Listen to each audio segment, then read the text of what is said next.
Thank you, Mr. Curl.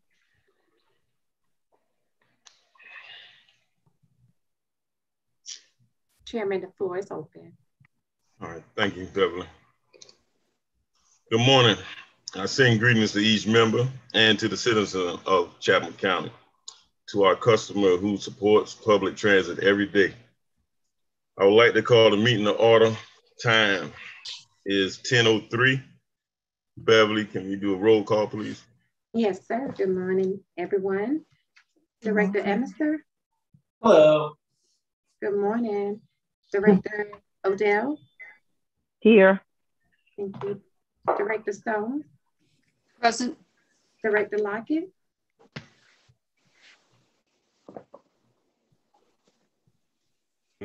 His iPad's on. Okay. Present. There he is. Thank you. Director Adams. Director Adams would not be joining us today. Director Robinson. Here. Director Leggett. Here. Director O'Halloran. Here. Chairman Cody. Here. You have a quorum, Chairman. Thank you. All right, thank you, Beverly. All right, did we want to make a motion for the absence of Director Adams? I'll make the motion to excuse Director Adams from today's meeting. Second. Second. Thank you, Beverly. Yes, sir. Director Emister. Yes. Director Odell. Yes. Director Stone.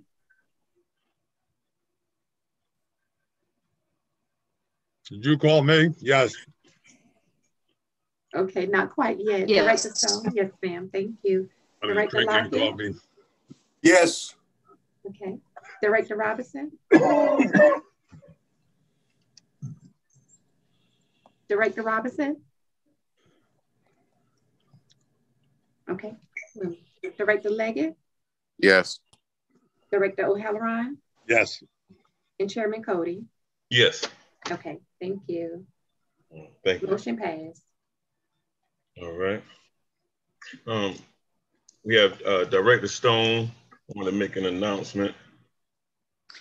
Yes, thank you, Mr. Chairman.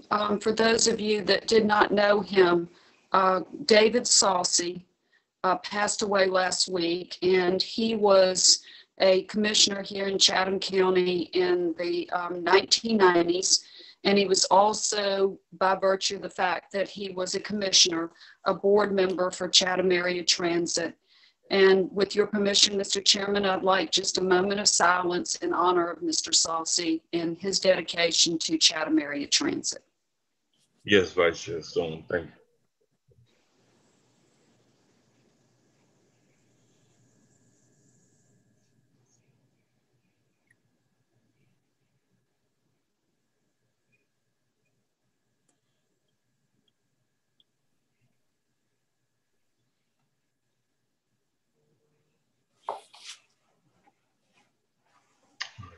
Thank you. Thank you. Thank you for that, Director Stone. All right.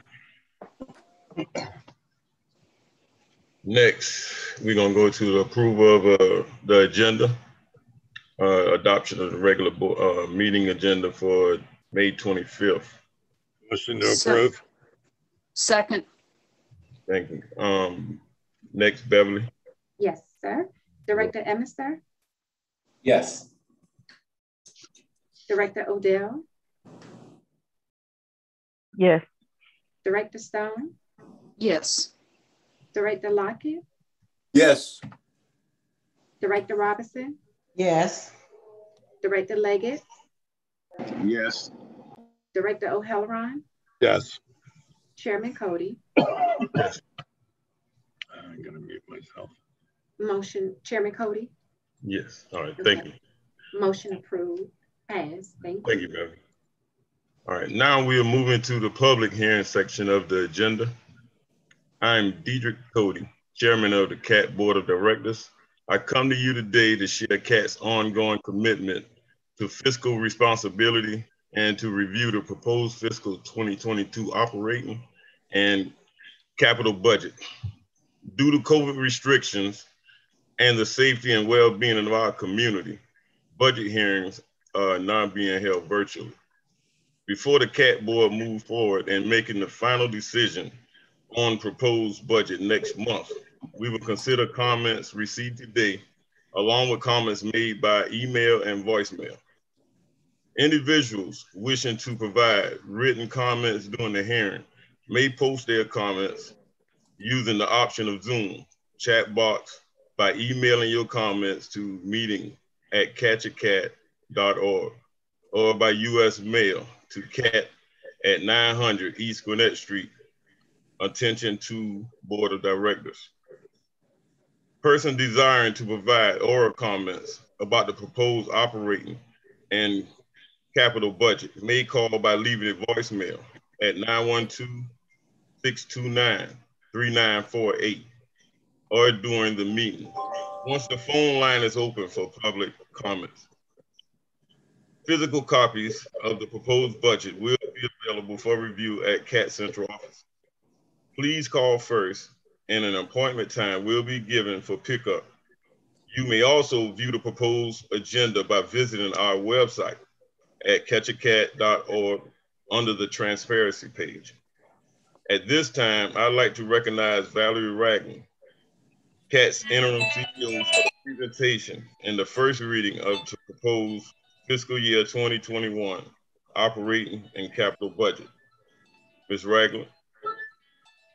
Thank you, Chairman Cody, and good morning to you and to directors of Chatham Area Transit CAT Board, to our guests, to our members of the public and our staff that are also attending. This is our first reading of the proposed budget for fiscal year 2022. And I'll just say for the record that we began in a huge deficit of $1.58 million. But we've got some good news to present. And if you would allow me to, I'll move forward with the proposed budget, Ms. Williams.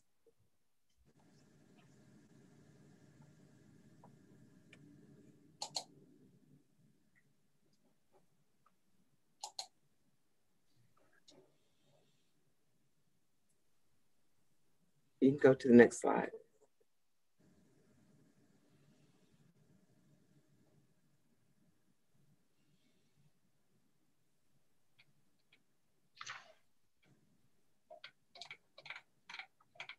The first page is just a calendar of events that's going to take place, with today, May 18th, being the first reading of the budget. There's an error there. It says May 25th, but it's actually today, May 25th. We will be following this agenda from now on. June 8th will be our next public session. We have an afternoon session at 1 p.m. on June 8th, and then at 6 p.m. Then our second reading will be on June 22nd at 10 a.m. Hopefully we'll have an approval at a special call meeting by the board that will be announced later on.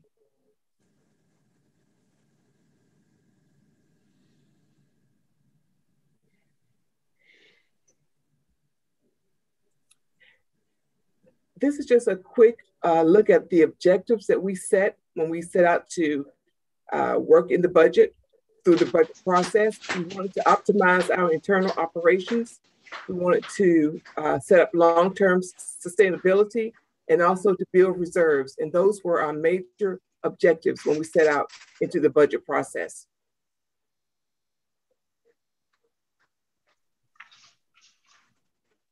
Of course, we had some assumptions that we began with. We had to assume that we were not going to receive a millage increase, that it would remain at 1.15 mills. We don't know what the tax digest yet is going to be. We have not received that information from the county.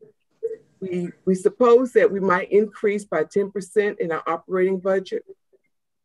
And we also included the money that we received from our CRISA funding, which was federal funding, of $4.6 million. Had it not been for that funding, we would have actually been in a decrease, seen a decrease in our overall budget of 7%. We also assumed that our operating budget our expenditures would increase by 10%.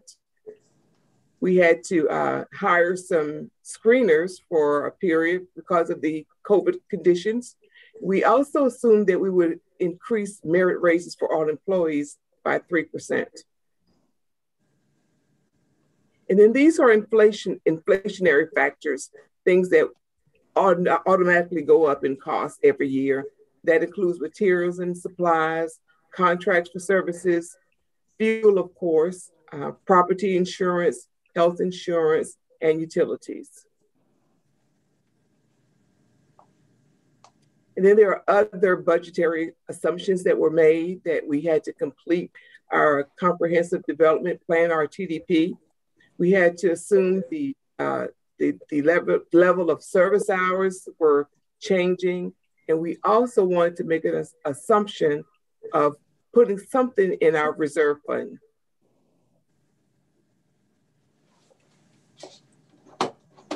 We want to bring your attention to some operating revenue sources that we have had in the past and what it looks like. And you can see in 2017, our revenue sources totaled about $8.9 million. And then in 2021, it was about 12.3, thanks to the funding that we received for COVID funding. And in 2022, we're projecting it to be right at $12.4 million. As you can see, the millage history has been pretty steady with the county and the millage rate that's been set for Chatham Area Transit for the last 4 years.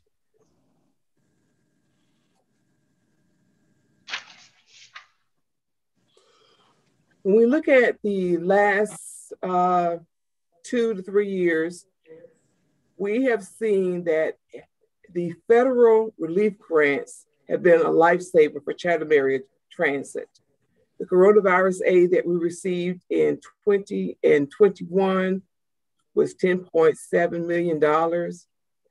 We are expecting to receive additional fundings for fiscal year 2022, and also with Biden's American Rescue Plan, we are expecting to receive more disbursements from federal relief grants in fiscal years 23 through 26, a total of approximately $12.6 million.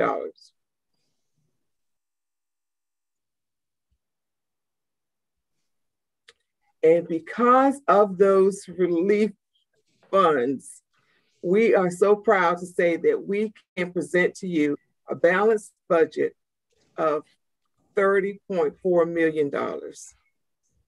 We are elated to present to you a balanced budget.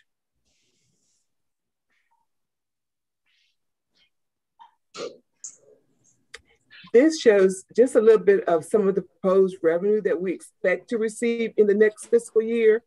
We're hoping that our fares will start increasing.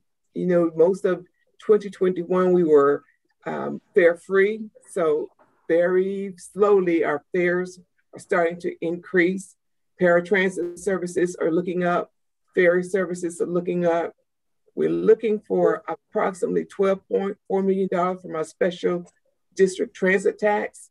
And then services that had been provided by the city, in previous years that we were not running, we're expecting to put online in 2022 and receive those revenues as well. And then we will continue to receive grants, federal grants of $8.7 million.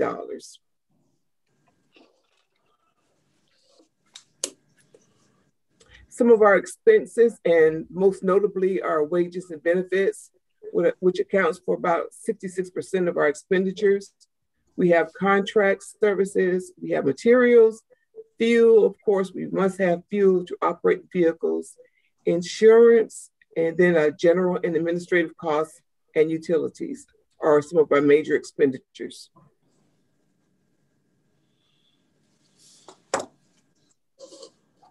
Right now, in our fiscal budget 2022, we are proposing a total of 310 employees as opposed to 316 in 2021.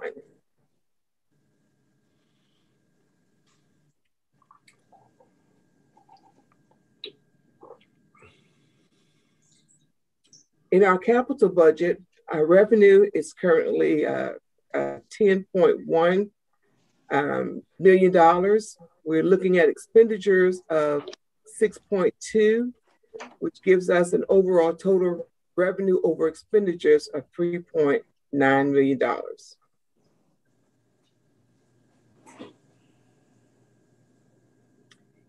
This is a list of requests that have been made for capital projects in the next year. You can notice that we are continuing to add our electric bus charging station as we continue to receive electric buses. We have the need for some supplies and maintenance, a maintenance truck, forklifts. We're looking at facility improvements. And then at the bottom of the list, these are carryovers from the past year or the current year of fiscal 2021, things that were on the list, things that have not been completed.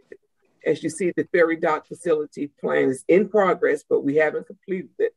And there are some other projects that we like to carry over from the current year into the next fiscal year.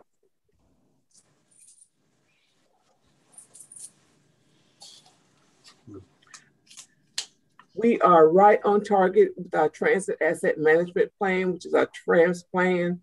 We are required by the Federal Transit Administration to maintain this plan and report to them. And we are right in line, right on target with where we should be under the TRAMS plan.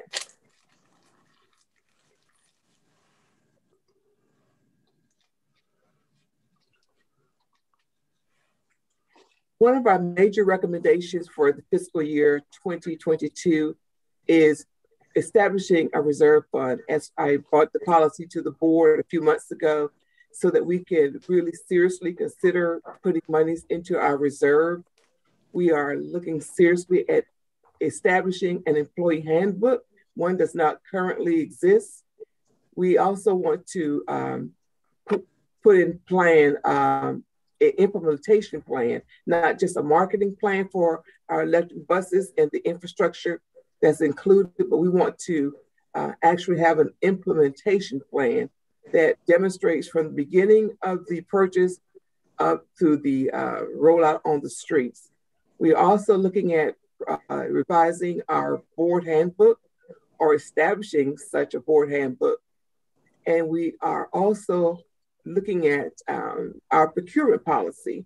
As we learned in some past situations, we need to re-examine the procurement policy so that it better protects the agency.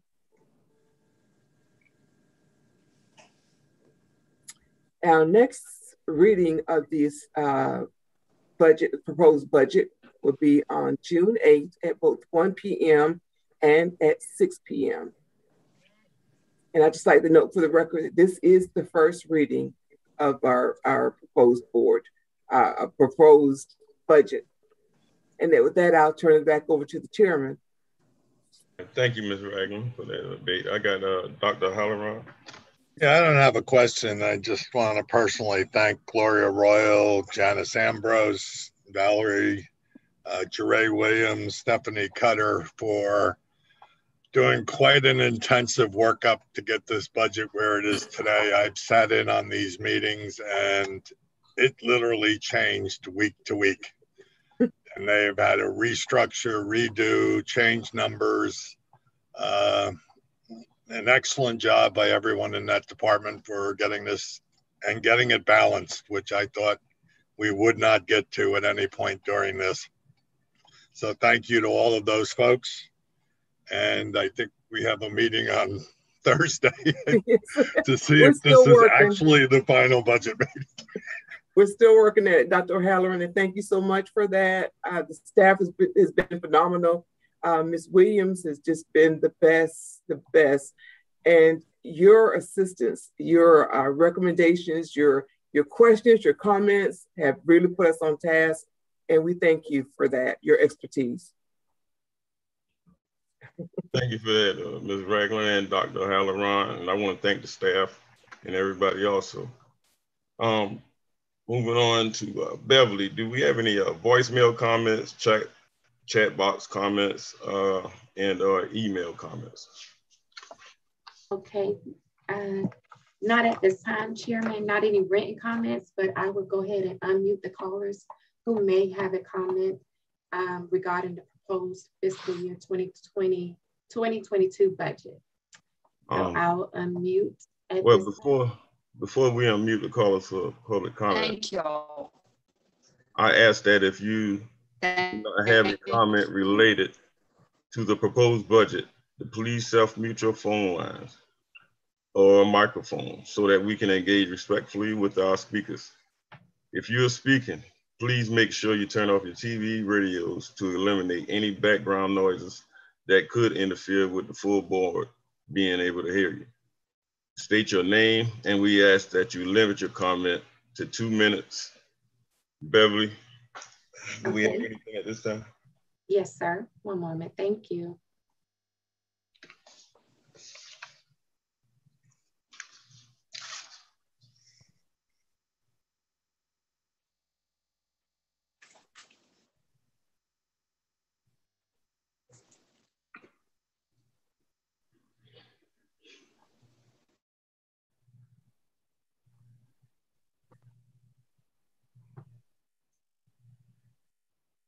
Mr. Curl, are you seeing any written comments at meeting@catchacat.org? Let me double check. I don't think so. Okay. I'm not seeing any on my end, so I just wanted to double check with you.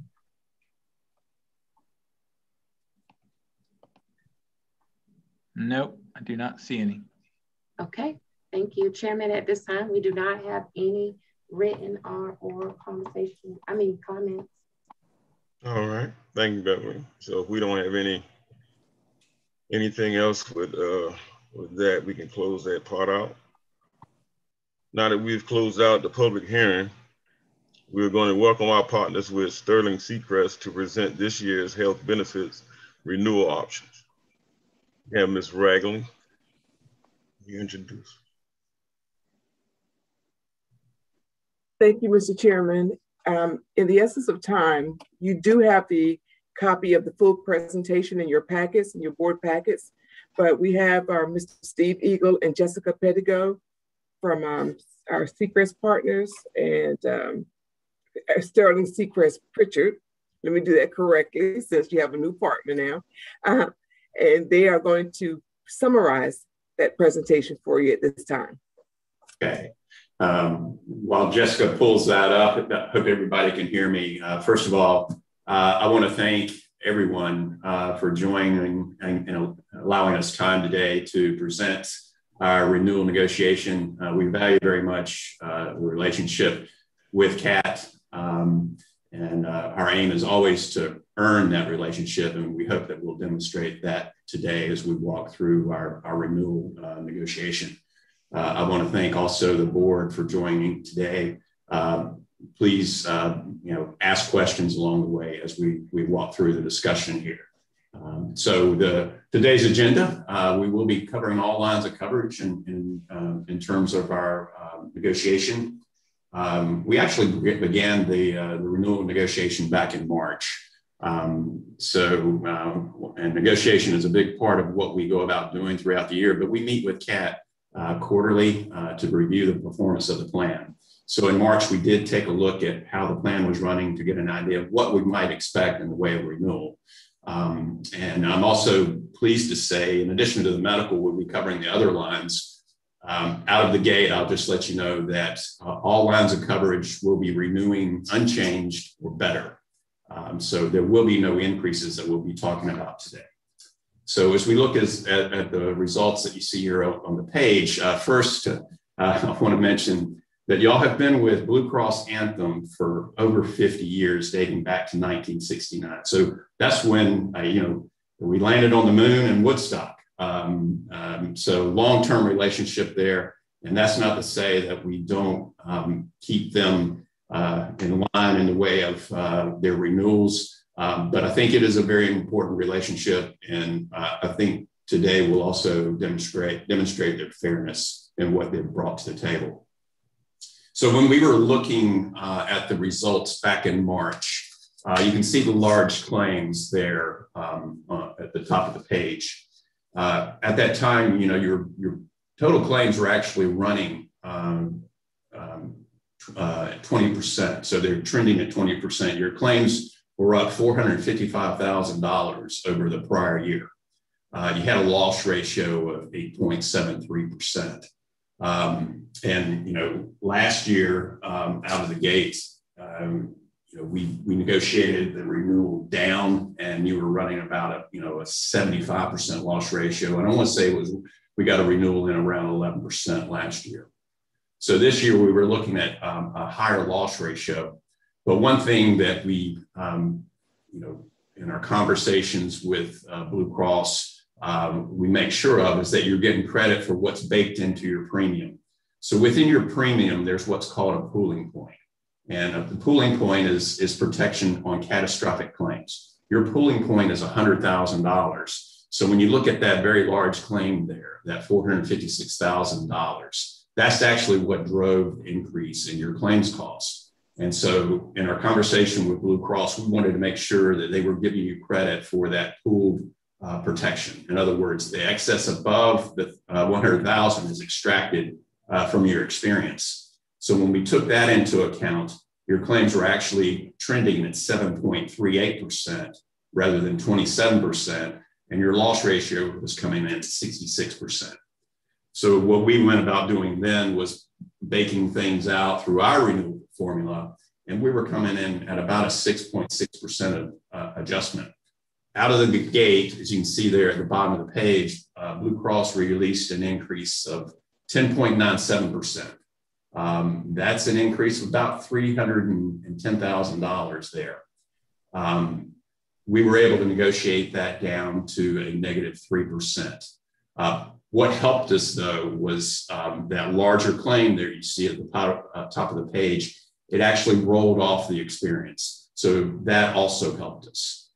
So all that being said, we were able to reduce what was going to be a $310,000 increase to a savings, as you can see there, $84,720. So we were really happy with those results. I do think also that Blue Cross Anthem, they demonstrated fairness in how they managed that very large claim.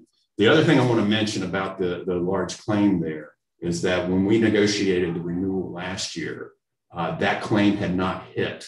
The renewal last year would have actually, I'm sure, had been higher had that claim hit, but we'd already closed negotiations when we finalized the renewal last year.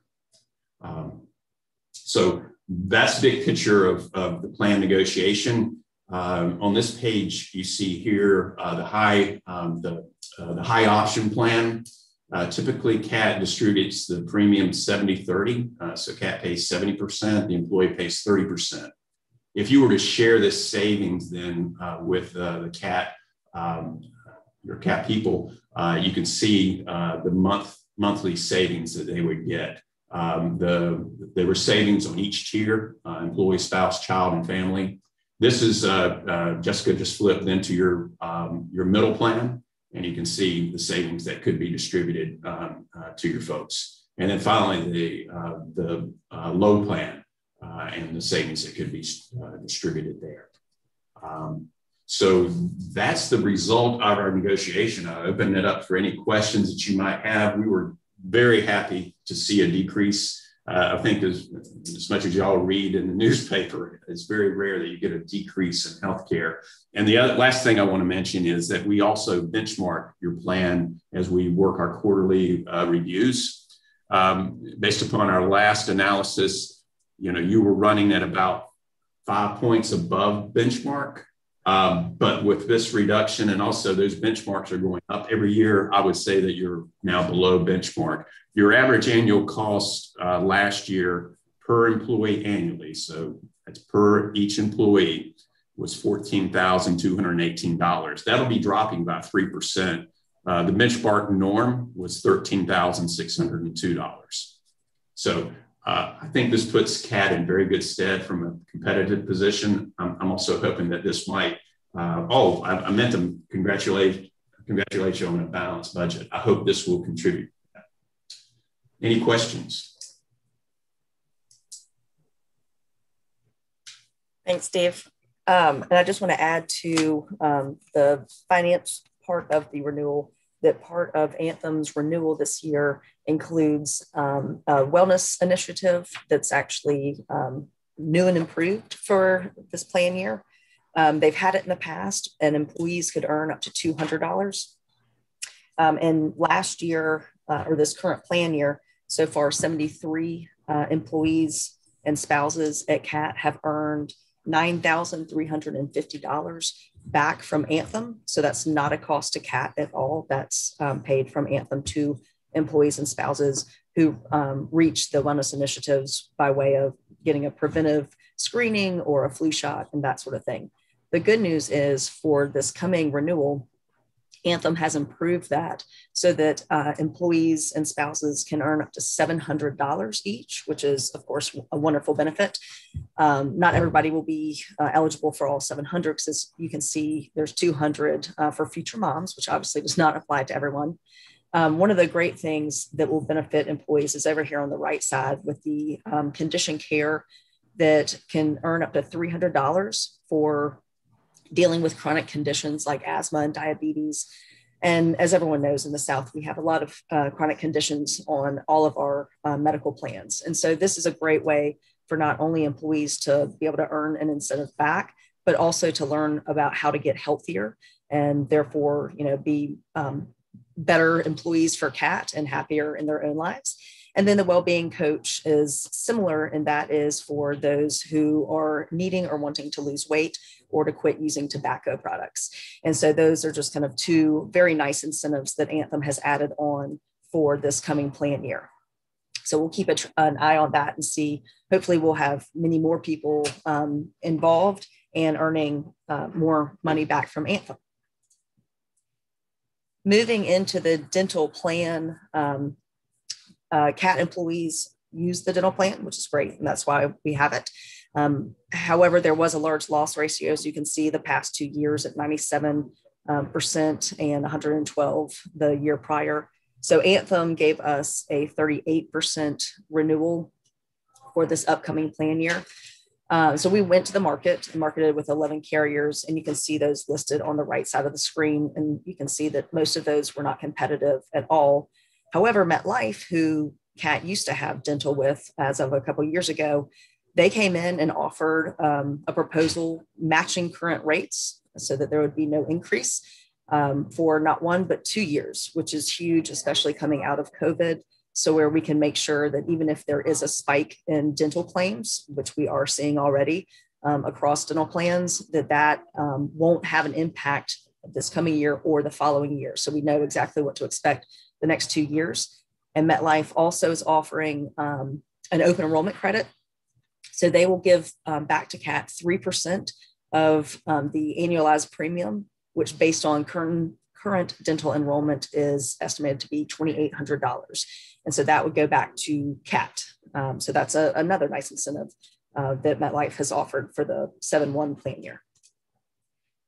This just shows you the breakout. You can see the 38% increase in yellow at the bottom, which would have been about $39,000 if we had stayed with Anthem.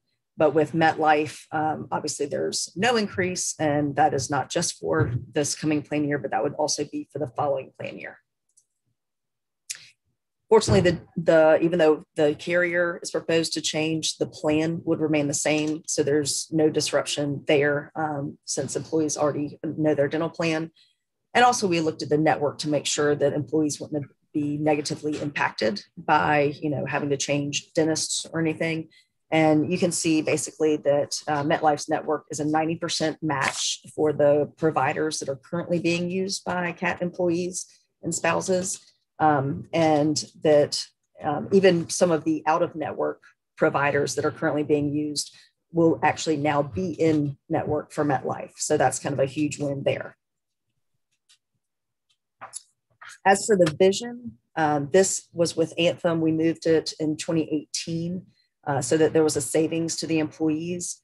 Those rates were initially guaranteed for 3 years, renewing this coming plan year of July 1st. However, Anthem provided a flat renewal with another 2-year guarantee. So fortunately, vision won't be changing this year, and it won't be changing next year. And of course, the plan is staying the same. I believe you got a question. Sure. Yes, if you can you go back 2 screens on the dental coverage? Yes. The note down at the bottom is very important about endo, perio, and oral surgery covered at 80%. Most plans only cover at 50. So that's a big savings for the employees because that was my field for 32 years. Yes, and sir. Most major carriers did not cover those at very good percentages. It was kind of like punishing you for having bad teeth and gums. And we were able to maintain that with the carrier change. Thank you. Yes, we go about doing a line by contracts. So thank you. All right, so if there's any more questions, please let me know. So looking at the vision, we just did that one. And so the life and disability plan, we moved that with standard in 2019. And that was given a 3-year rate guarantee. And at the time, it was a 9% decrease from the current rates. And you can see those numbers on the screen. We are still in that 3rd year moving into the next plan year. So there will not be a rate increase for life and disability as well. So just to kind of bookend Steve's comments, there will be no increase in dental, vision, or life and disability plans, and a decrease in the medical. So all good news, and we are really grateful that y'all choose us to work with you on your benefits plans. And if there's any other questions, we are happy to answer them. I have a question. Yes, ma'am. I have a question.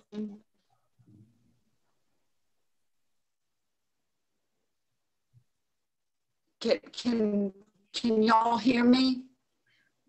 Yes. Barely, but yes. Yeah.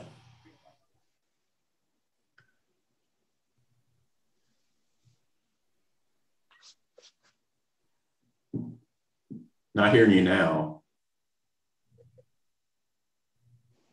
You can hear me? No.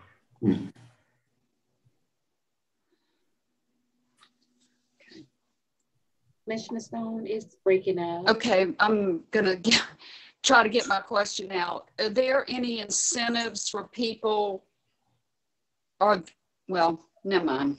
I give up. I can't. Is it around wellness? Yeah, I don't know what to do. Yeah. Jessica, you want to cover the wellness? I know you touched on it. Ms. Stone, is that your question regarding wellness incentives?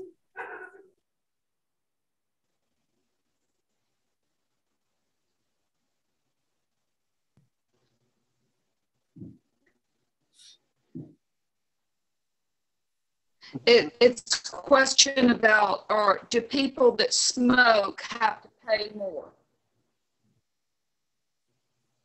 No, not with the current medical plan through Anthem. Yes.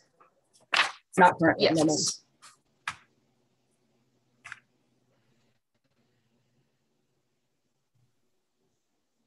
Yeah, they usually hit smokers harder on the life insurance than they do on medical. And we've discussed that with future wellness incentives, tying it to a medical premium to well, where— that's something that the county implements.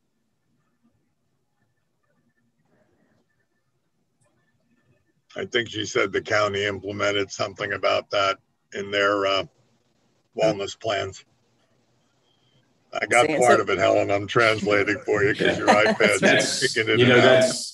That's something that we could certainly take a look at. Yes.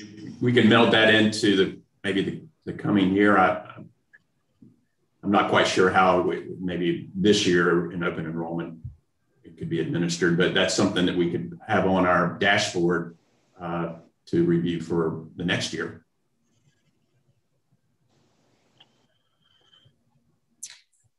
Thank you for that. Are there any other questions regarding any of the benefits? I have one question. I know we discussed it last year about— I would like for y'all to look at that, please. Yes. Yes, ma'am.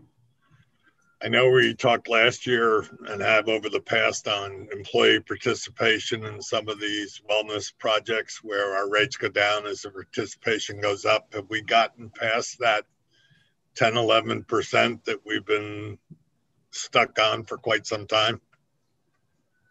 Well, this current year, we have at least 73 members that are participating in those wellness incentives.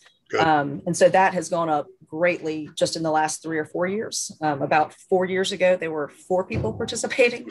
And so, that's a huge stride. And a lot of that goes back to the HR department and pushing out communication on the wellness incentives and really driving people into that program. And so we of course, will continue that with open enrollment this year and the information that we'll be providing to employees, not only in open enrollment, but then communication, as Tandra's the expert at, throughout the year as well. And, the other thing on that is as folks participate in the wellness, the idea is that over the long term that they're through improvement in their lifestyle, that'll play out in the way of claims experience. And as rates go down, it not only saves CAT, it saves the individual employee because they do pay a percentage of that. So the better our numbers, the less they will be paying in the future if they participate. So correct. That's a big part of the communication. And I know we've been trying, and I'm impressed with the 74 at this point. It was very low not long ago. So thanks everyone who's working on that. Thank you. Are there any other questions on the benefits? No, Jessica, this is Tandra. I'd just like to thank both of you all for coming in and helping us out so much. It's been a joy working with you guys again. And Steve, we appreciate everything you all do. And these numbers are just excellent. So we appreciate that. Well, thank you. We also appreciate all the work you do on the other side, helping us with some intelligence on ongoing claims and things like that. It helps our underwriting discussions a great deal. I do want to mention also that unfortunately, Terry Doyle couldn't be with us today. She had a conflict. So I'm sorry. She's a big part of our team in servicing CAT. Yes. Thank you. With that, we will turn it back over to you, Ms. Ragland.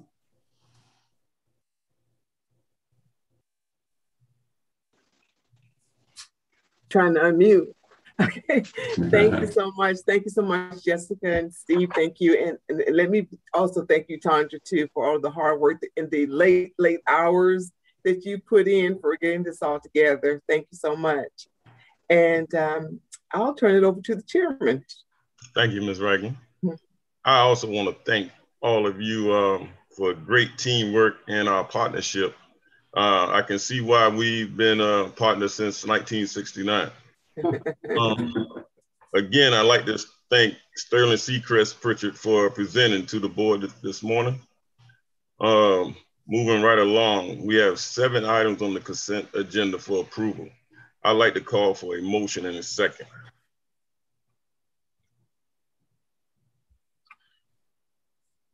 I'll make the motion. Second. Beverly? Yes, sir. Director Emerson? Yes. Director Odell? Yes. Director Stone?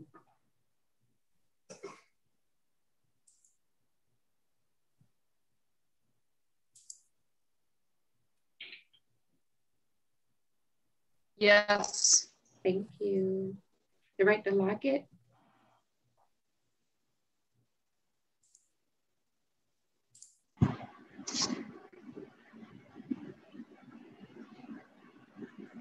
Director Lockett? Yes. Thank you. Yes. Director Robinson? Yes. Director Leggett? Yes. Director O'Halloran? Yes. Chairman Cody? Yes. Motion passed unanimous, Chairman. Thank you, Governor. All right, moving on to individual action item. Do we have a motion and a second for the electric bus purchase change order? I'll motion. Second. We have a second. I got Second. one question I meant to ask. I'm sorry. Once we get a second, then we can go into discussion. Yes. Second. All right, we have a second. Do we have any discussion? Director Odell? Yeah, I'm sorry. I meant to ask on the consent agenda. I don't think it's called a vehicle donation policy. I think that terminology is incorrect for the industry. I seem to recall it was something else before. Can we check that?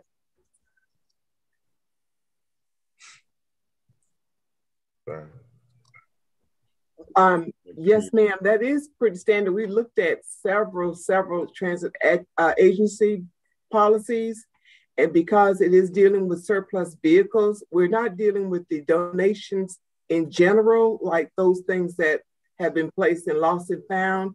This is specifically dealing with vehicles. But is it supposed to be called a donation? Yes, ma'am. It is that because it's applicable to 501c3 organizations, and we would be donating them. We wouldn't be auctioning them. We would be donating them. Okay. Thank you. Yes, ma'am. Do you have any more questions? Got Dr. Robinson. Director Robinson. Are we back on the electric bus purchase change order? Yes. Is that where we are? Yes. Okay. I would just like for us to reiterate why the change order was necessary. And my question was, do we anticipate any other expenses to come up as a result of this particular purchase order, change order?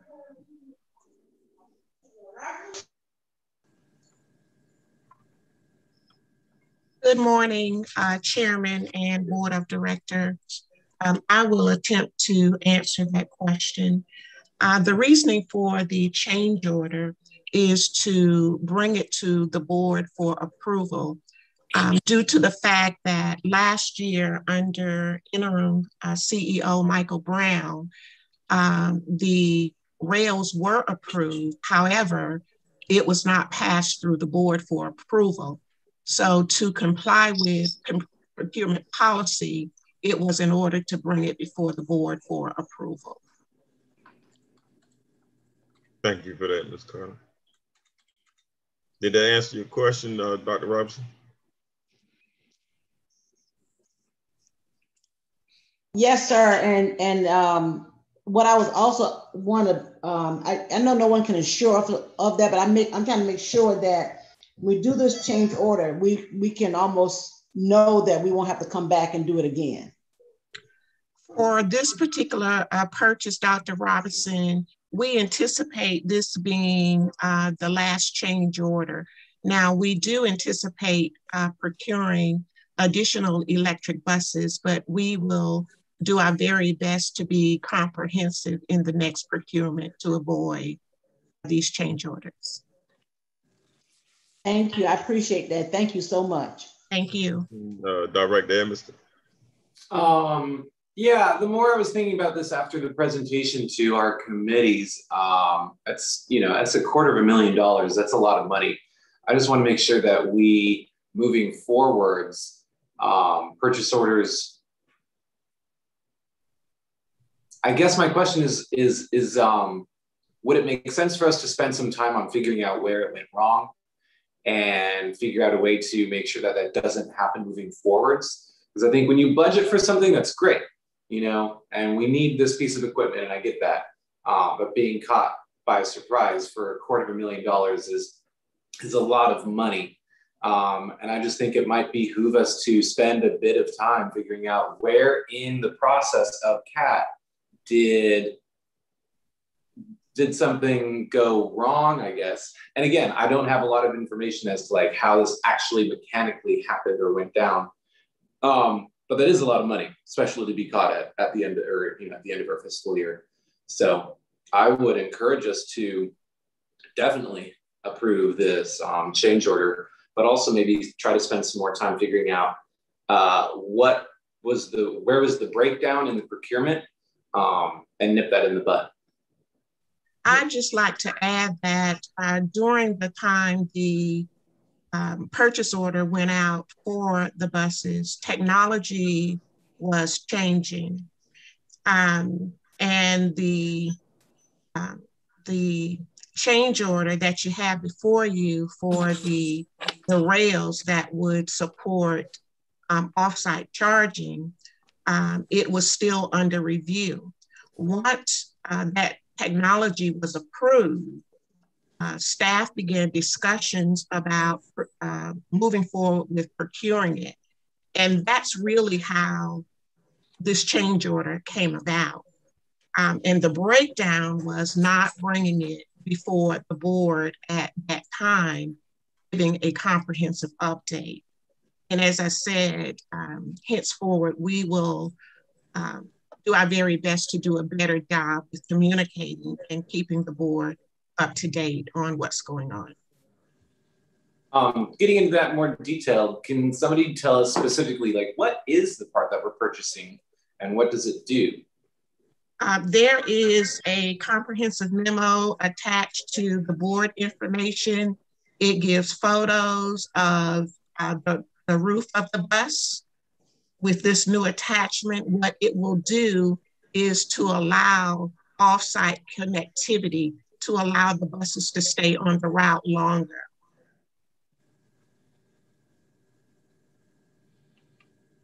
And that would be used with another piece of equipment that CAT will be bringing before the board for approval at a later date. So this is the infrastructure to support off-site charging. Yes. And my other, what I would want to make sure, we've looked at the budget moving forward, because we're presenting a budget for the upcoming year, that if these expenses are going to hit that budget, that it be included in that budget as well. Yes, ma'am. The expenses are really coming out of grant funds and out of SPLOST money. It's covered that way. And we will continue to apply for grants that supports these capital purchases. So, sorry, I don't want to interrupt. I was going to add to what Ms. Cutter said, that these are purchases that were made via the low-no grants received. So it doesn't affect the operating budget at all. And there were funds available in it to acquire these purchases. Stephanie, I think when you were explaining this off-site, when we initially were presented with this idea of having mobile charging, the idea was there's a lot of questions about, if the hurricane hit, we needed to evacuate all the buses. How do we ensure that we can pick up electricity on the go? Mm-hmm. If there aren't mobile charging stations for buses our size, and we need to move a bus, 1,000 miles away or wherever, how do we maintain energy on that way? What it looks like with this is that we would be able to have maybe charging stations not at maybe multiple points in the county. Absolutely. Yes. And I think that is very cool, and definitely sets us up for a lot longer, much more resilient bus infrastructure. Mm-hmm. And I don't know, I just think that it wasn't necessarily, this change order wasn't described as that to me. So I don't know about the other board members, but that's very cool seeing that. And the explanation you've provided definitely helps me feel a lot more confident in our procurement moving forward. Thank you. I just want to add a note too, that the actual generator is movable. So in the event that the buses have to be shipped off, the power actually goes with it, which is something we added in when we initially did the proposal for the electric buses. And the technology is changing. The batteries are getting better. Every year we order new electric buses, we're going to get a better version of the old one. Tabitha, did you have your hand up, or is that? I see your gold hand. I'm sorry, I cut in. That's all I want to mention, the fact that we can move the generator, which was a critical part of this, since the buses could be anywhere. Yeah, and and that was something that I wanted to thank Ms. Cutter for, because this is an excellent executive memo that she prepared. You also provided all of the backup documentation, which is greatly appreciated. The explanation as well with the pictures was a very clear explanation of what the process was, where the breakdown happened, and how we would move forward. So it was greatly appreciated, as well as the information showing when we initially voted for the buses, what we voted on. I think the majority of the process probably broke down with the transition of staff and determining, who would say what, when, and where. So I don't think that it was anything that was, I don't think it was necessarily preventable during the situation that we found ourselves in. I think it was a consequence of where we were and what was going on at the time. But your comprehensive memo is greatly appreciated, and I want to say thank you to you and Victor. Thank you. Chairman. And Dr. Halloran just said something I thought was very interesting. And I thought about it during the hurricane season, and when we have to, doing some in bad weather, moving the equipment would be what we need to do. So I appreciate you injecting that, Dr. Halloran. Because I think that's, when we have these hurricanes and stuff, we got to move our equipment. That's good to know. Thank you. Yeah, we've been doing this for almost 3 years now, so every little detail kind of keeps coming back and forth. And yeah, staff did a fantastic job on this, and we had some transition, changeover, a lot of moving parts in the last year and a half. So fortunately, it was only this one minor oversight, and it partly is a change of technology. So next time we'll be ready.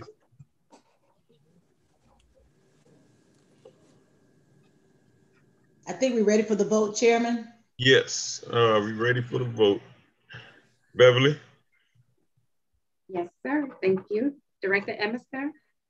Yes. Director Odell? Where'd she go? Tab. She's there. Director Odell? Yes. Thank you. Director Stone? Yes. Director Lockett? Yes. Director Robinson? Yes. Director Leggett? Yes. Director O'Halloran? Yes. Chairman Cody? Yes. Motion passed, unanimous. Thank you. All right, thank you. All right, we are now at the part of the agenda for the executive director's report and department updates. We'll use this time to hear from staff. Ms. Ragland, I want to turn the floor over to you for our department updates. Thank you, sir. I have presented the interim director's report in your packet, but I'd like to note specifically that the support letters that we've received from the offices of Senators Warnock and Ossoff, also that of Representative Carter, and we are continuing to work with Senator Warnock's office. We had a great legislative session that some of you attended, and since that time, I've been in contact with his outreach director, Christian Fulford. We're setting up another appointment that she can come in, actually tour the facility, and talk to staff to see what some of our needs are, and also to see what they can do to meet those needs. So we're very encouraged by those types of communications. We also have been speaking with Ms. Melanie Wilson, who's the executive director for the MPO. We're looking at better collaborations between CAT, closer collaborations that they can assist us even in some situations with training some members of our staff to be more in line with the things that we need to do to seek federal assistance and state assistance. And the MPO is ready and willing to assist us there. Also spoke with, had a meeting with Tax Commissioner Jackson and her deputy director. We met at her office, and in turn, they've been over here at CAT Central to meet with us and our staff. They're very interested in setting up a call center, and they've heard about our call center, even that it's gone virtual. So they've got some good pointers, some good information. They're proceeding with setting up one of their own. So they were very impressed with what we had to offer. And with that, I'd like to say that the reports from Squire Patton Boggs and also Backer Group are in your packets, but Mr. Backer is on the call, and I would, if he would like to say anything at this time, allow him a few moments. Thank you. I think that the report for the most part speaks for itself. Two things that are ongoing. I discussed at our last meeting the status on a potential T-SPLOST for the county. It appears now that the consensus is that that will be held in either the primary or the general election in 2022. That will move it away from the November education SPLOST renewal. That will be on the ballot and will give all of the jurisdictions adequate time to come up with projects to be considered for inclusion for the T-SPLOST referendum. Obviously, CETA, the airport, and CAT will be involved in that process directly in trying to determine what capital needs would be vis-a-vis, for example, paratrooper, electric buses, and water ferries. The chairman, Chairman Chester Ellis, is trying to move forward as part of this with an initiative that he is calling One Chatham, that I know our commissioners are very well aware of, which basically is trying to start looking at a number of projects and issues that truly are cross-jurisdictional, that would have an impact on the county-wide, whether you live in the city of Savannah, Bloomingdale, Pooler, Garden City, et cetera. And so we will see how that unfolds over time.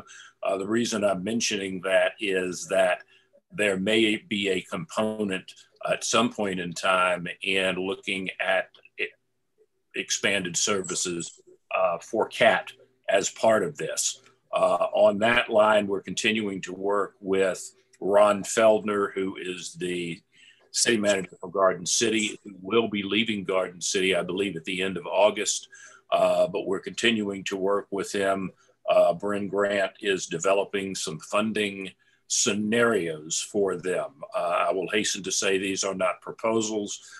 We don't feel that it is our responsibility to come in and talk with Garden City about how they need to fund whatever the expansion efforts are that they would be interested in. So they will be, Bren and Ron will be working on moving forward with a presentation for the Garden City City Council sometime in the near future to show them what possible methods could be used to fund whatever desired CAT services could be delivered to that jurisdiction. Looking forward to some of the committees starting to get working during the summer, including the Freight and Logistics Commission that is continued, will be continuing. And of course, there will be a component, a significant component of that will focus on transportation in and around Savannah and will include logistics, warehouses, et cetera. And part of that will be transportation, workforce transportation to and from those operations. So that's where we stand right now. Thanks for giving us the opportunity to represent CAT, and we'll look forward to the next 30, 60, 90 days and a reapportionment session that will probably take place sometime in November. Thank you, Mike. I have a quick question, Mike. What kind of money are they talking about with a 1% tax sales tax per year? I believe that the figure that is mentioned is between $340 and $350 million for the 5-year time span. And part of the discussion is surrounding the fact that that could be used to leverage federal funds that would be in excess of $1 billion plus. There also is discussion of the possibility of using a significant amount, or an amount, let me not say a significant amount, but an amount of those transportation dollars for projects and utilize those transportation projects to assist in trying to solve some of the drainage problems that exist throughout the county. And the component there is that you have many of these culverts that cross over streams, and they are constricting in terms of the amount of water flow that can go through those. So if, as part of a transportation improvement project, you can increase the size of that culvert, then you can increase that water flow and drain those areas much quicker than currently happens. So there are a number of different talking points and selling points that are beginning to emerge as the discussion between the county, the cities, the business community, et cetera, begin to flesh out what this T-SPLOST initiative will be that we'll see developing probably over the next 12 months. Thanks, Mike. Thank you.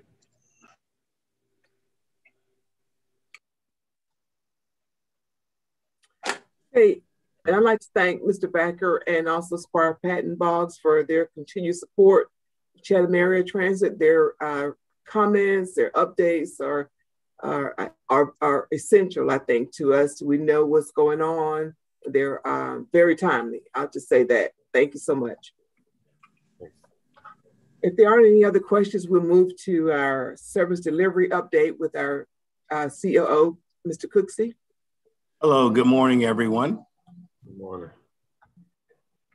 Most of this information I'm going to speak about is in the service delivery status report. And, you know, what I attempt to do each month is highlight some of the key areas, pull this information out where we can kind of better see it and discuss it. I am working on a format for this report, and I've made some progress there. So hopefully in the near future, I'll be able to roll that out and share it with you, and it'll make it hopefully a little easier to follow along. Also, I would like to say, to kind of chime in my 10 cents on the opportunity charging stations, actually what that is called in reference to the bus rails, bus charging rails. There's only a handful of agencies in the country with that capability. You see this a lot in Europe, in Canada. So great job on having the foresight to have that technology planned ahead of time. I had talking to a sister agency recently, and they were inquiring about that particular technology. And now what they'll have to do is actually procure it at another time and have it retrofitted, as where we had it done at the factory and certified. I think that makes a big difference operationally. So a great job on that. And I just wanted to add that in to give you a little bit more information on it. All right, next slide. So a little bit different look here. This kind of gives us the whole scope, you know, since the beginning of the pandemic, looking at our performance. And I put the target line there of 70%. And of course, we've been under that even prior to the pandemic.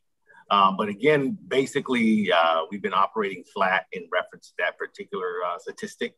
And with some of the upcoming things here in the next quarter or two, hopefully we'll get an opportunity to make some headway as we work to drive our performance upward towards our yearly goal of 70%. Next slide. As far as our ridership, we did have a bump, an increase. And so it's our third consecutive month of an increase. If you look at what we did in April and then look at April of last year, I mean, it's a tremendous jump. That's when everything basically kind of stopped around the nation. So we've recovered that and then some. And if we look at what we did during the summer, there were steady increases. really from June to October. So we are starting that increase. If everything holds, we should see those increases as well, of course, at a higher starting point. So we'll constantly continue to monitor the ridership. Next slide. In reference to our performance, on our paratransit, our goal is 90%. We have been above that throughout COVID. We have been on a bit of a slide, still meeting our goal. So we'll continue to work on that, shoring things up with our hiring process and so forth. And also, obviously with social distancing, there's a need for more buses, more operators to run the service. So when you do experience any type of shortage in reference to staffing, you do feel it in this area. However, even saying such, we're managing to meet our goals and exceed them. So great job to the paratransit team. Next slide. Ridership is actually look at April and look at 20 and look at April of 21. So it's a tremendous jump of what was happening then, what's happening now. We had one less month in April than March, or we would have exceeded March. So it looks like we're on a steady number in reference to over 7,000 trips.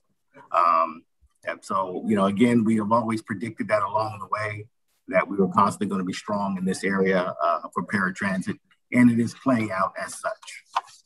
Next slide. Always like to talk about the top five. Again, Hooks, Whitehead, Lloyd, Jinx, and Newsom, top five for the month of April.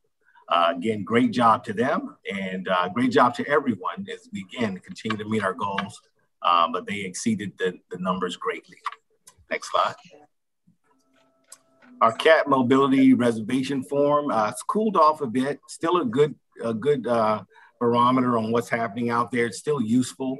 I had an opportunity to talk to two clients in the field who actually use this mechanism, and it really, they said, has changed their life in the sense of it gives them more flexibility. So, for me, even if it's one or two people that it makes the impact on, that's a great thing, for the community and for CAT to be able to offer another way to use or to schedule the service. Next slide. Our ferry ridership, it looks great. You know what? We're at 40,000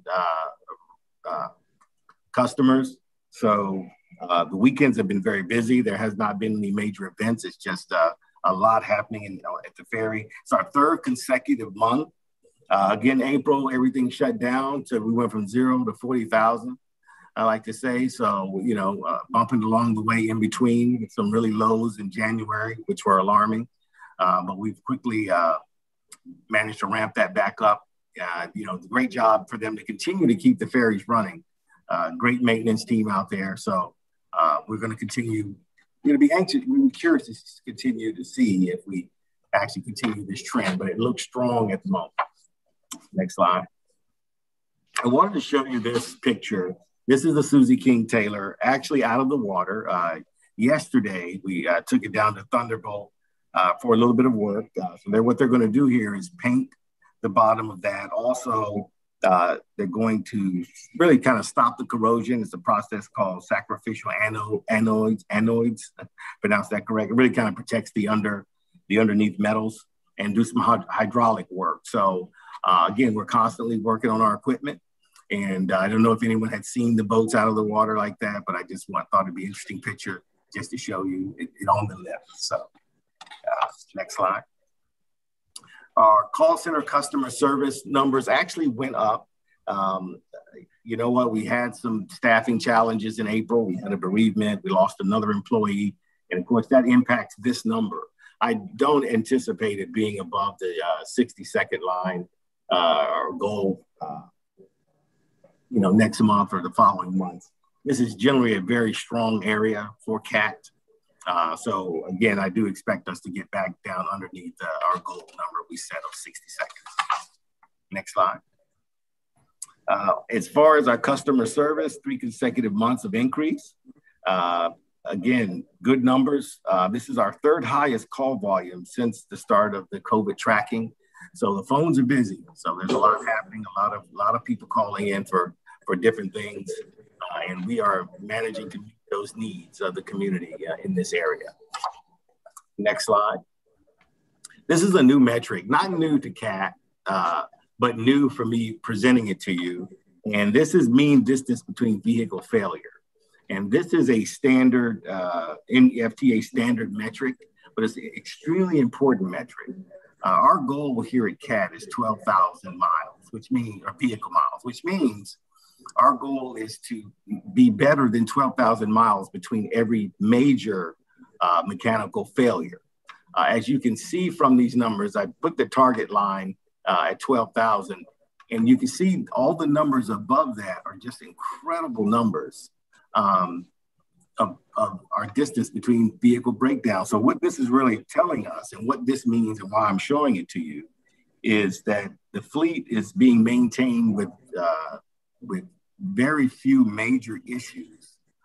It shows that we have the right staffing in place. It shows we have our vehicles are being maintained as far as our year vehicles. It shows also our supply line is strong. It shows that all the employees, from maintenance to the hustlers to the cleaners, the supervisors, our DVI inspections that our operators are filling out, everything is working to keep this number up. This saves us money. Once we drop below the target line, that means we're spending too much time, too much cost repairing buses. And then of course that impacts efficiency. We can't get them out on the road. So I showed this, and I'll be reporting this number out because I want you to see how strong the maintenance department is in reference to keeping our vehicles on the road. Now, granted, you have small things like you may have a light out or a windshield wiper might be down or some other minor issue that doesn't impact failure of actually towing the bus in. So this is huge. This is probably, I would put this up against the better agencies in the country. And I'm sure we've got to be in the top 20 in this particular stat. You know, kudos to the maintenance department and CAT overall for staying very strong in our maintenance program. And with that, go to the next slide. I will turn that back over to Val and say, hey, CAT is always on the move. So thank you. Well, thank you. Thank you. And we really appreciate that. And I like that new metric. Oh, I'm sorry, Dr. O'Halloran. No, two quick things. If anybody's owned a boat, they've seen that picture of the bottom of the boat with the barnacles and garbage that builds up. That has to be taken off, and every few years has to be repainted. So that's good to see that we're keeping up with that maintenance. The other thing I like the new graphics. I love the baselines. Hopefully we're going to add that to the ridership graphs at some point in the future once we start to figure out again what those metrics are going to be on ridership. That simplifies it. I think it's much simpler than what we used to use for KPIs. They were, you really had to spend a while on those to get a feeling for what was going on. And actually the most useful graphs were the ones with the bar graphs where it showed what we'd like to have for ridership and what actual was, because that's really what matters. And I don't know, did anybody notice a drastic increase in October of 2020 on ridership? What happened? It went up like 25% for that month only. Did we have a hurricane or an evacuation? What? I don't know what drove that. Yeah, I can speak on that. And also I have a thought on the ridership graph as well. So I'm kind of working something in my mind to show that a little bit different.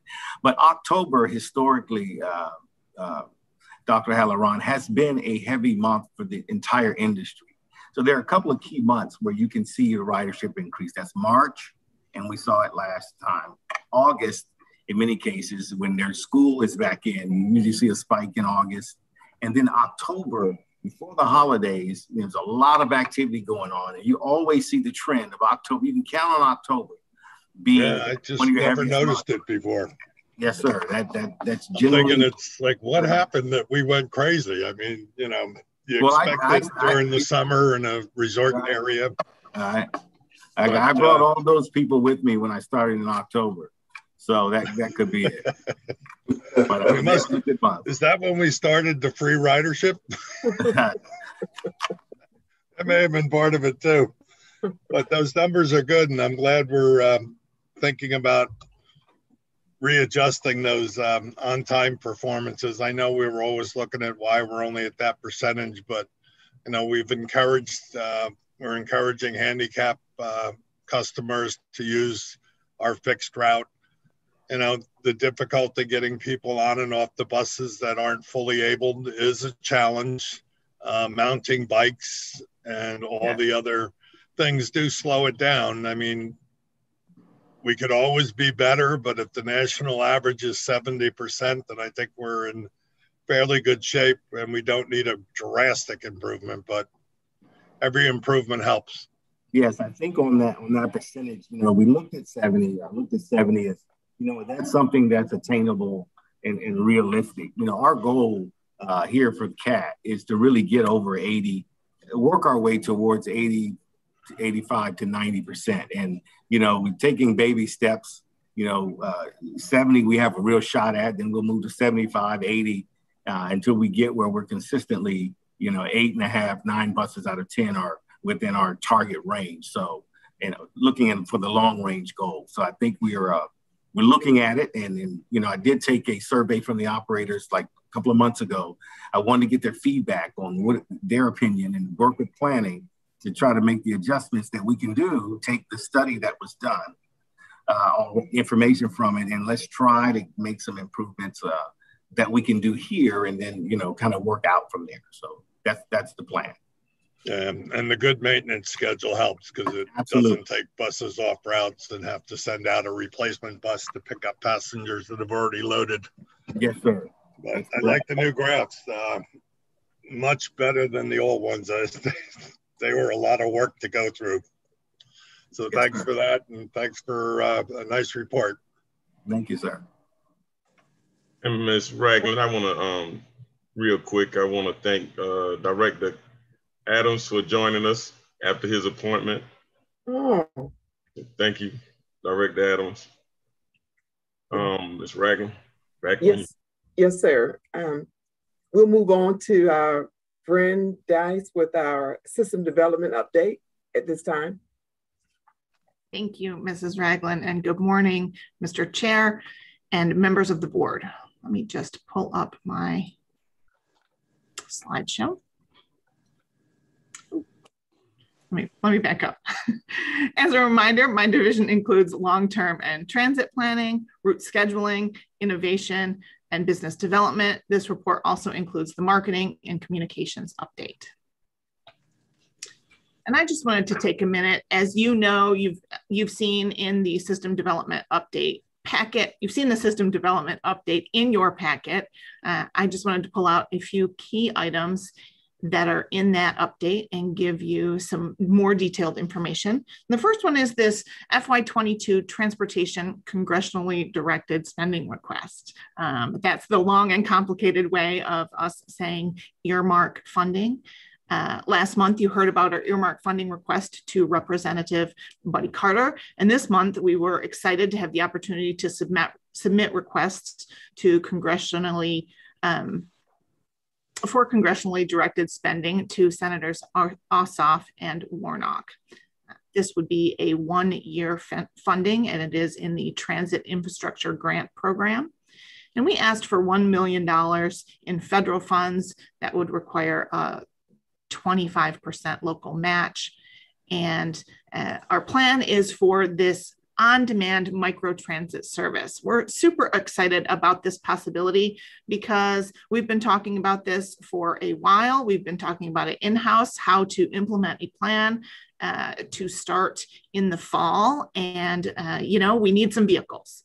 So if we got funding this way, we would explore more options of what we've been working on in-house and what we've been talking to some of the board members a little bit about, which could be zonal coverage. It could be there's 1 or 2 vehicles for each zone, and that's the vehicle that picks up on-demand service.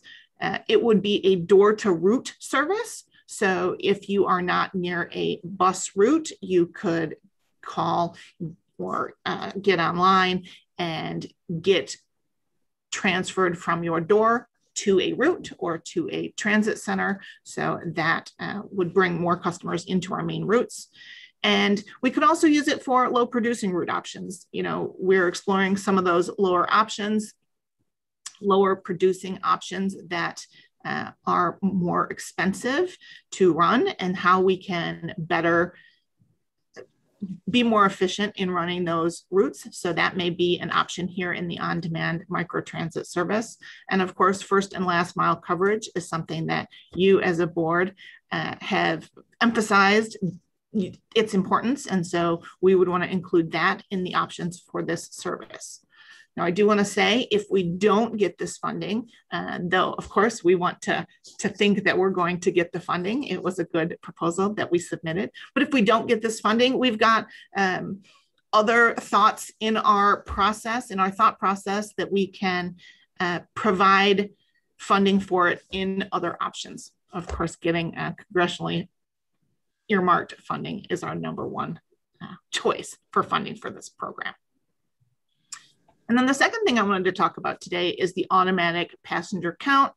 You know, APCs, they track passenger counts, unlinked passenger trips, and passenger miles traveled. We've had it in all of our vehicles, and it's used for planning purposes currently. It helps CAT gain insight on rider behavior. It helps identify unproductive stops. And it's also really helped in our process. As you know, we've been updating our amenities inventory so that we can better evaluate what stops need updated amenities. And so this, the APC has certainly helped in that process, but it can also speed up the NTD reporting and really reduce manpower in order to produce accurate data. You know, we produce that data throughout the year, but we have a bigger report to do at the end of the year. And that's the time that it takes a little bit more calculation and more manpower to give the NTD reports. So we know that this certification, while we can use it in-house, we want the FTA to acknowledge our APC way of tracking these issues. So we are, just wanted to update you as to where we are in that process. Unfortunately, the COVID-19 pandemic slowed us down a bit because we do need to be on the buses in order to do the certification process. So we're excited. We've picked that process back up in higher ridership routes where we are not able to be on the buses right now. We are driving behind the buses in order to count passengers. And basically we're counting passengers, comparing it to the APC passenger count, and then we'll write a report, and that will qualify as our certification as long as we're within a specified percentage of what the NTD is reporting. So I'm excited. Anyway, that was the moral of that story. Excited about the certification process and that we expect it to be completed here shortly. Brandon, I've got a couple questions. Yes, sir. If now's a good time. Sure. Okay. What do you mean by unlinked passenger trips?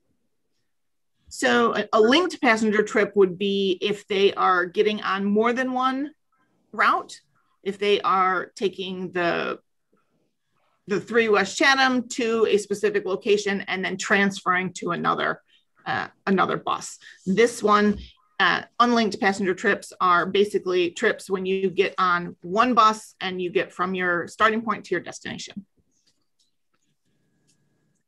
So an unlinked passenger trip, okay. And then how are you measuring passenger miles? Because I've got two, and that's sort of more of a question of an understanding as to how this technology works. When I get on the bus, does it know that I got in or out, or does it just know that I just passed by it? It knows that you got in or out.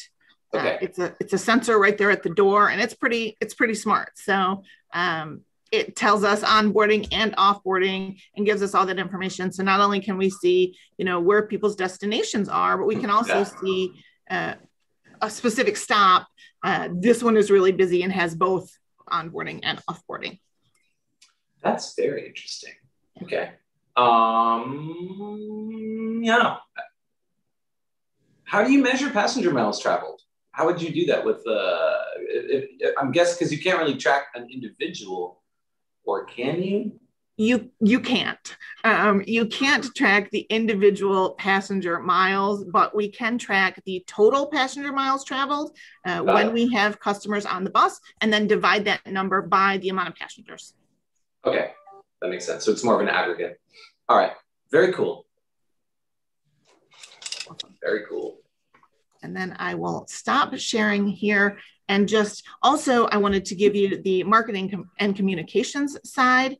We continue to get the word out to employees and customers about what's going on at CAT and in the community. We use, as you know, we use various communication resources, including newsletters, text notifications, website and social media posts. And our main focus lately has continued to be the promotion of the new mobile ticketing service, which is going well. Gross sales actually amounted to about $6,500 in April, which is up from about $3,500 in March. That's very exciting that folks are using that mobile ticketing option. Internally, we helped get the word out about the vaccination opportunities we had on site. And we've also continued various partnerships with the community by promoting campaigns such as Autism Awareness Month and the city's 100% Clean initiative to transition to renewable energy sources. That concludes my report for today. Dr. Robinson. Yeah, I have one question about the number of employees that have received the COVID vaccination. Do we have a percentage of folk who have been vaccinated? And are we offering any incentive to those who have not? Now, Tondra, are you still on, Tondra Scott? Because Tondra was actually the point of contact through HR that set up vaccinations for employees. And I believe what she shared with me was about a third of our employees at this point have been vaccinated. Mm-hmm.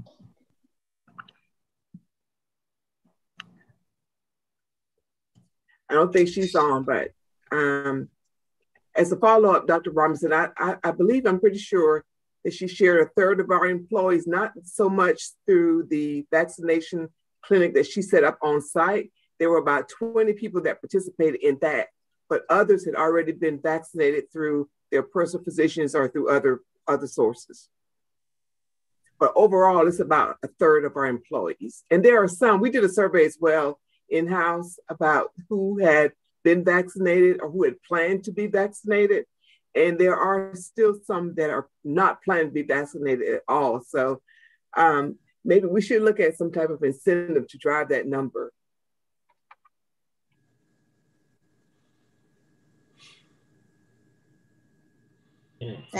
Thank you. Yes, ma'am. Any other questions?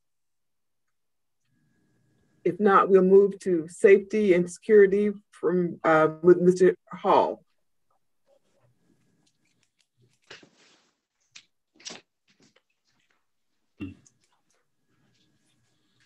All right, are you able to see me? Or a screen, should I say? We can definitely see you, but not your screen. Okay. I think you are. There you are. Okay. All right, Chatham Area Transit's mission is to keep employees, customers, and surrounding public as safe as possible at all times. Given that we look at a spectrum of different things that we put in place, policies, procedures, inspections, to make sure that we're operating as efficiently as we can. Under the realm of safety and security, that'll also cover risk management, training, and basic security and safety measures that we look at here at CAT. One of the first things I want to pull up is our COVID update. There is some good news to report on that. The statistics tend to show that the cases are trending downward. Up until this point in May, as of the 21st of May, in the state of Georgia, there were 890,551 cases, 17,804 deaths, 62,680 hospitalizations. While those numbers tend to add up aggregately over the previous month, they are trending at a lot lower rate. And just to give you an idea of what's happening in the state of Georgia, yesterday alone, there were only 215 cases reported. There were 0 cases of death reported and only 35 hospitalizations. So the numbers are definitely trending down. Just to talk a little bit more about the vaccines, you were correct, Ms. Ragland. It's about 30% of the agency has self-reported that they have been vaccinated. Many says that they are undecided or may not. So an incentive-based campaign may help with the vaccinations here at CAT. There are still some safety concerns centered around COVID in terms of whether or not we're able to increase, for example, the capacity on buses. Right now, the FTA has not given us any cover in doing so. I know there are some agencies on the West Coast that have expanded their capacities. We're still monitoring that to make sure that we're still within the FTA guidelines. Along that same line, they have still extended their mask mandate.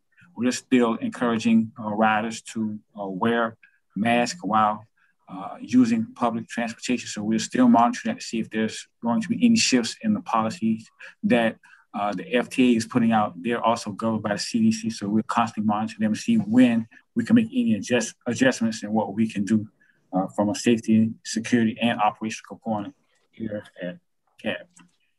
Give you an idea of what's going on in Chatham County. I looked at the trend line, and this is some really good news. It's typically not very aesthetically pleasing to see a line that's straight, but in this case, I guess it is because it's showing that the numbers are plateauing over the last 3 months. You see March, April, and May. The numbers are tending to go straight. Hopefully there will be a downward turn in these lines, and we're going to continue to monitor that. So the good news is that we're seemingly to be able to plateau here in Chatham County. So that's good in terms of what we're looking at. That also will have some impact on how we move forward with the transit industry here locally. Some information about our accidents. Over the last 3 months, we're seeing the lines going up and down. We look at the preventable accidents. They're kind of going up, went up in March, but now they're trending downward. Same thing with March. February started out kind of high with 4. Now they're the other. Those are typically the slip and falls where we had 4 in February. March, we had none reported. We also had none reported in April. Looking at the preventables, as indicated, we're trying to find ways that we could even reduce those numbers. The non-preventables are somewhat difficult to prevent. So those numbers were up in February, but again, trended downward in March, slightly up in April, but we're still monitoring those as well to see if there's anything we can do from a training perspective to address that as well. We have some interesting numbers from risk management. As you can see the pie chart here, most of what you're seeing on the left side are claims that have resulted as a result of sprains. And what you see on the right side, the greater portion is going to be on strains. So we're looking at how we can address or prevent strains and sprains, and what we're doing. Those are what our employees are typically reporting. If you look at this graphic, it kind of show you how much we're paying out in regards to those strains and sprains. Now, these numbers are geared from July of 2020, and they will run continuously up to July of 2021. So that gives you a general idea of how much we were paying out. The average cost per claim for a strain is about $42,000, and for a sprain, $17,414. Now, those are soft tissue injuries, so those are kind of hard to kind of govern in terms of seeing what's really happening with the injury and not. So there's a lot of physical therapy that goes into those types of strains to adds to those numbers. Some of the training highlights, we were able to have 6 employees go through our CDC training program. happy to report they recently got past that this month, so they were still going through that process in April. What we've been doing too is sending out information relative to training and safety and security through our inbound newsletter. The 4 topics that were covered during the month of April were hurricane preparedness, musculoskeletal conditioning, de-escalation, and we actually sent out information in a safety plan that was germane to our employees. Our safety campaign for that month, which was April, was the actual drug screening process. What we did was we sent out this posted information about the drug screening locations and make sure everyone was aware of the processes that we had in place for drug screening. That's something that's ever evolving, so we're continuing to work on that as well. Some additional highlights: these are the drug screens. We had a total of 11. We had 10 DOT physicals administered during the month of April, and we had 1 new workers' comp claim that also commenced in April as well. And those are our partners that we partner with to make sure we're going through this process correctly, and those are our service providers for these products. One of the things we've also done was we started looking at our temporary security service provider agreement that has since been approved by the board, so we should have them on board relatively shortly. That process had begun a couple of months ago, so now we're at the point now where we should be able to have them on the ground soon, so hopefully that will happen in the next 2 weeks, if not sooner. One of the things that we started doing too was issuing photograph IDs. We issued 27 in the month of April, and we're moving to have color-coded language systems so that in the event an ID and or a language was found, we have a general idea of where the person works organizationally. That's usually a good security measure because some individuals may come into our facilities outside of uniform. We may not know who they are or where they're working, so the actual color-coded lanyard does help to some degree identify the individual in terms of where he or she works. Are there any questions? I just got one quick one. Are we going to have IDs for the board? Sure, if you want an ID, we'll get you squared away. Maybe with an orange lanyard or some other color to... Whatever color the board wants, we'll see if we get that accommodation made for us. That's a reasonable accommodation. Yeah, I think it would help the rotating security people too, that, you know, we are in and out, not often because we're still virtual, but we will be starting some in-person meetings and we're going to be in and out of the buildings, I'm sure. All right. I know the mandate for masks is going to be, it was extended through, I think, September by Biden. Yes. Were there any thoughts about mandatory vaccinating on staff? No, we have not made those determinations yet. I don't think are there any other transit agencies that are mandating them yet? I know we had some discussions previously. Yeah, because we're at 30%, and that's basically the average in Georgia, which was at 31% as of yesterday. So we're right on line with the state average. It's not a good average, but we are where we are. And, you know, the fact that we're an urban community, there's a lot more potential for contact. And I do agree we need to, at some point, extend the passenger numbers on the buses. We are coming into the summer months. A lot more people will be in Savannah. And, you know, keeping the mask policy kind of negates the distance policy a little bit. So, yeah, I think we can keep that as an idea, hopefully soon. Plus the shuttles are coming back on.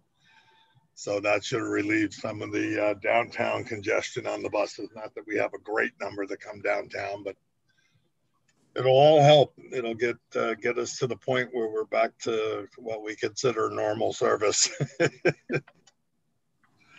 All right, thanks. All right, you're welcome. And if there aren't any other questions, we'll go to Ms. Cutter for her financial update.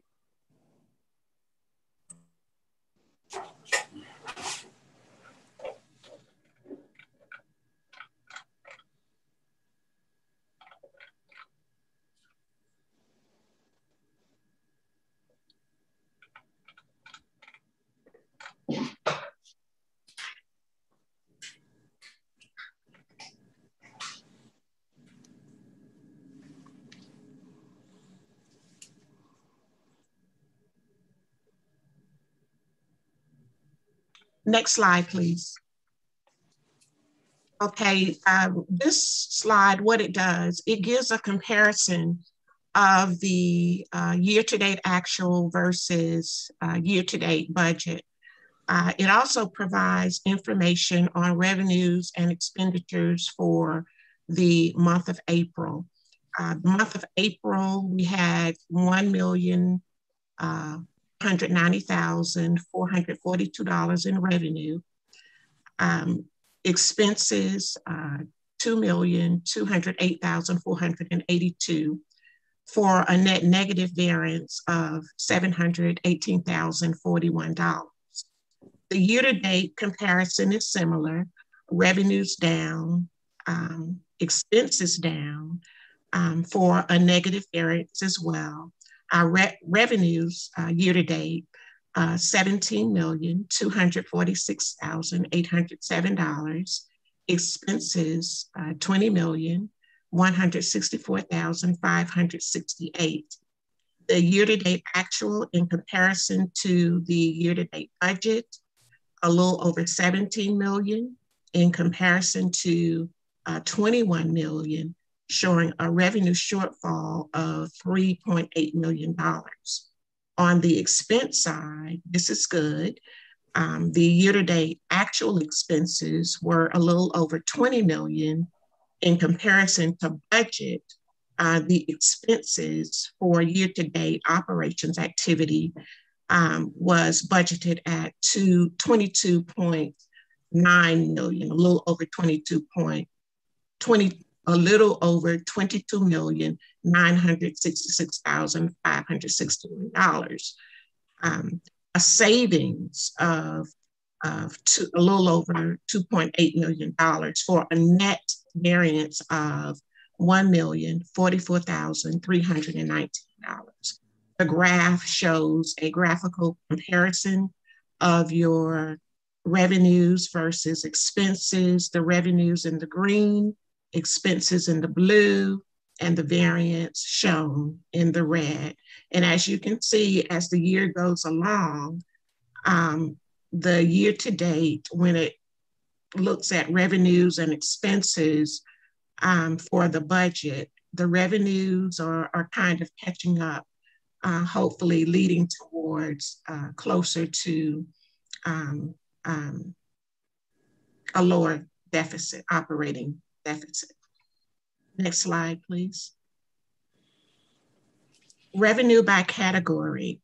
As the board is quite aware, the largest revenue category for Chatham Area Transit, of course, is through grants. Grants represent 47.28% of the total revenue received, followed by paratransit fees of 28.52%, and a large portion of that, as you know, comes from Chatham County. Next slide, please. Expenses by category. Here again, the most important asset of an organization, personnel, and it represents the largest expenditure category, the salaries and wages, along with employee benefits. The second largest expenditure category is insurance, followed by repairs, maintenance, and supplies at 8%. Next slide. Our cash receipts for April. In comparison to March, cash receipts are down except for paratransit funds, special district taxes, 183,957. The paratransit monthly revenue is budgeted and received at 398,437. At the end of the fiscal year, a reconciliation is done, and the overage or shortage is addressed at that time. City PRR fees, they were down when you compare to March, 33,993. In March, we remember the activity in Savannah increased, a lot of it due to St. Patrick's Day activity. The operating cash balance at the end of April, $3,767,305. Next slide, please. This is a graph that shows the projected and actual cash that came into the organization beginning in July of 2020. As you can see, April, the revenue is down.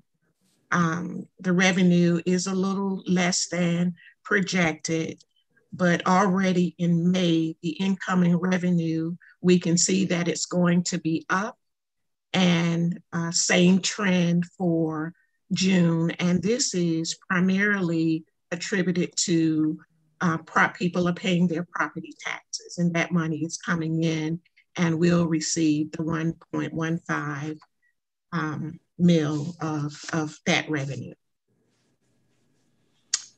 That concludes my presentation. Are there any questions regarding the finances? I have actually like 3 comments looking at those numbers. We do know the POR fees are going to go up. That's based on rentals, motels, hotels. The paratransit will probably go up as the ridership is coming back to normal. What exactly are, I forgot the numbers, what are the dot shuttle revenues roughly? Is that like 50,000 a week? I think it was somewhere in that neighborhood. Not sure on that, Dr. O'Halloran, but we do anticipate those fees trending upwards as the shuttle is supposed to start back in June. So we should see those numbers go up and receive higher revenues from the city of Savannah. I'll go back and double check what that weekly revenue looks like and give a report back to the board. Yeah, I forgot. It's been so long since I forgot the number because we kind of haven't used it in a while because there was none coming in. And what are we estimating for the June tax revenue bump? Because that should be somewhere between what, 6 and 7 million? Between 6 and 7 million. You're absolutely correct. Hopefully, okay. Yeah, between May and June, we're anticipating it exceeds $1 million. Good. That'll help. It will. If everybody starts giving us what we're supposed to get, we'll be in great shape. We'll be in good shape. Yes. Thanks, Stephanie. Thank you. And if there aren't any other questions, Mr. Chairman, I'll turn the meeting back into your hands. Thank you, Ms. Ragland. Oh, I'm sorry, Director Odell. I'm sorry. I just had a couple of things that I want to do for housekeeping purposes. Because I did vote on the consent items, but I did want to comment that I think that we should have more than just 2 quotes and that there should be some more background information. We got this in general. On the security quote, we only got 2. And we didn't identify the second vendor or what their quote was. So I think going forward, I'd appreciate some more information.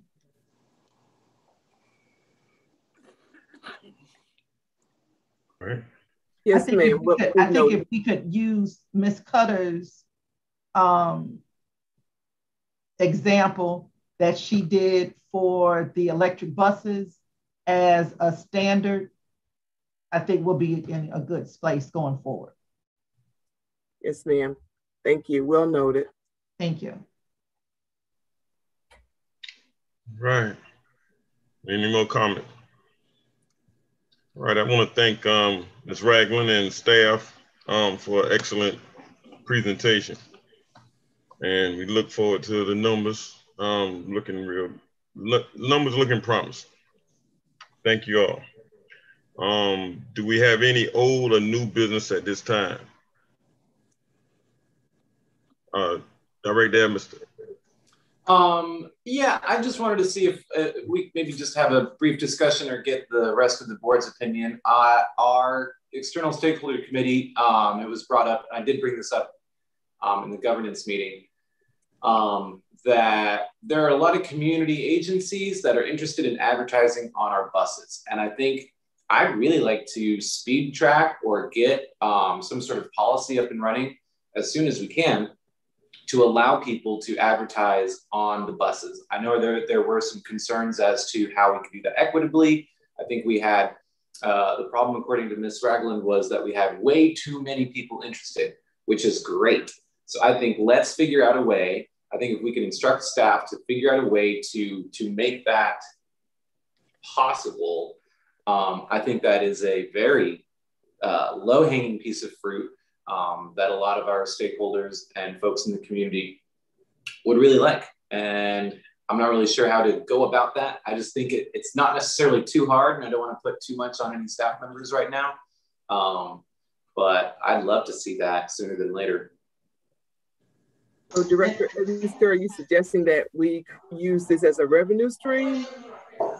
Whereas I think if you guys told us that that's a good idea, then I would totally go for it. And I don't think it has to be a lot, but I do think that using it as a way, I think money is a great way to filter who can use it. You know, if it's $50 a month or whatever it is, I think honestly, if staff just came to us with, here's our recommendation for moving forward, then I'd love to see that. We can certainly do that. We can certainly do that. And I do concur, because I've had some business ask me about advertising. How do we do that? And I had no idea. And I was going to bring it forward as well. So yes, please consider it. Definitely. Yeah, I think we had a policy at one point about a year and a half ago. We'd have to look at that and revise it if that's going to be our moving forward. Yeah, we had a whole thing about it and we stopped it and wrote a policy to prevent it from happening again. So I guess we'd have to figure out, you know, maybe if we want to go back. To us. It did create some problems. Well, yeah, it was the wrapping of the buses when we went through that whole thing under Dr. Reese, and yeah, every bus had a sign on the outside. Yeah. I think that's what it was. It was advertising exterior. And I think I'm fine with not doing that. But the bus placards on the inside. Yes. Yeah, that was covered too. I don't remember the wording, but I think it was mostly, if it was a public address announcement, that yes, but I think the original wording on that was no on everything else, but I don't remember offhand. Beverly could probably send that out to everybody and we could look at it. Yes, sir. As well as staff. And the committee could recommend a change to that if they want. That would be, and bring it to governance, and we could move it into a board meeting. We'll do that. We'll get you a copy of the advertising policy as it was.